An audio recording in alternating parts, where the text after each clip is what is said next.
Hi, I'm Jenny Kanoki, and this is my Module 1.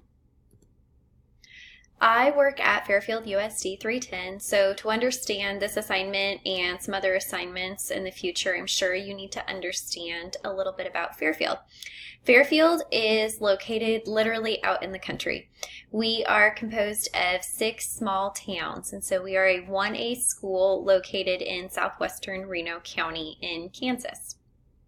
We cover 435 square miles. All of our students are located on one campus, so pre-K 3-year-olds through 12th grade are all on one campus. We have 2 principals, one that covers pre-K 3-year-olds through 6th grade, and then the other one covers 7th grade through 12th grade. We have 2 special education teachers, one for K through 6 and the other one for 7 through 12. And then we have several paraprofessionals hired from both Fairfield and then also through our CEC. A little bit about me. I just finished my 4th year of teaching at Fairfield. I taught 2nd grade my first year, and then the last 3 years I have taught 1st grade, and I love 1st grade. I have done my entire teaching career at Fairfield. I am married to my best friend. His name is Steven. We live on a farm outside of Abbeville, Kansas. He is a farmer and truck driver. We have 2 dogs that are our babies for sure. Roxy is on the left. She is 8, and we think that she's a lab border collie. Not quite sure, but that's what we're going with. Boone is 2, and he is a full-blood blue heeler, and he is full of adventure. He loves to go, go, go all day long. Makes homework very hard to do. So a little bit more about me. Sports are a huge part of my life. I am the head high school volleyball coach at Fairfield as well as the head high school cheer coach. I am the school's wellness committee leader, and I am also on the elementary building leadership team. I also currently serve as the treasurer for the Abbeville Rodeo Booster Club.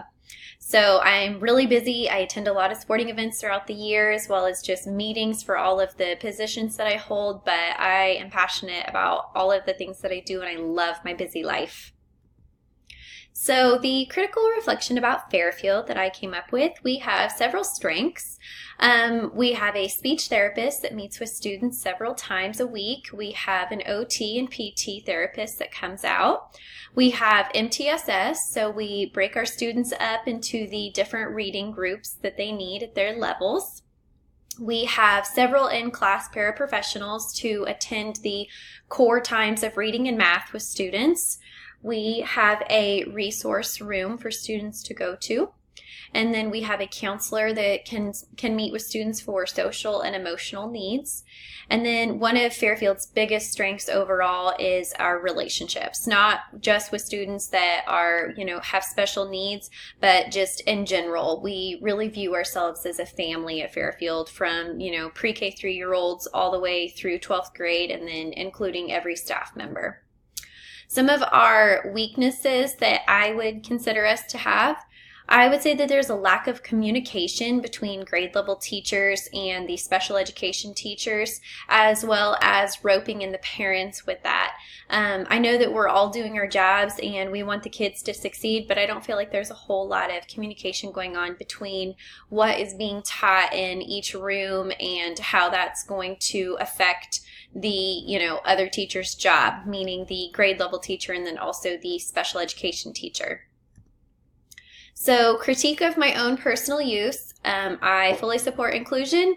I feel like that sounds pretty obvious, but yet there are some people in this world, sadly, that they do not support it.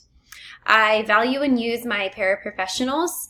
I protect students' confidentiality and feelings. That's something that we're legally supposed to do, but I don't feel like, unfortunately, everybody does. So some of my weaknesses then, I do not touch base enough with my special education teacher. I trust that she does her job, but I still think it would be something that I need to work on to just open up those lines of communication. There's no hostility at all, but I just think that we just get so busy doing our jobs and we trust that the other one's doing their job that we don't communicate about what was taught this week or what goals were being met. And so I feel like that's an area that I need to step it up in. And then I am infrequent at providing differentiated work.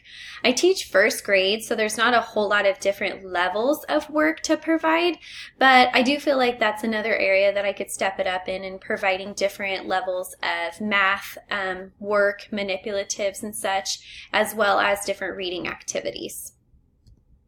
So my plan for school improvement, I would like to see a weekly email exchange between the grade level teachers and the special education teachers. I know that a face-to-face meeting, it would be really tough to require that every week. So I think a nice email of what content is being covered would suffice. I would like to see monthly meetings face-to-face then to discuss goals that are being met or ones that are not being met. And then I think a minimum of at least one letter or phone call needs to be made home to parents of students on an IEP plan, just to, keep them included on how their child is progressing. I would apply for grants to provide resources for skill work activities, and then provide professional development opportunities both at school and at conferences. And so the funding that would be affected by that is, having people come in to do professional development would be a cost. And then also sending people to conferences would be another cost. And then if we were to conduct some activities with students where we needed to buy resources, if a grant did not cover it, like, for example, to work on social emotional needs or job skill activities. And so those would be some funding things that I think would have to be considered, but would of course be worth it. So that is my evaluation of Fairfield and the strengths and weaknesses that we have, as well as the ones that I have. So thank you for watching.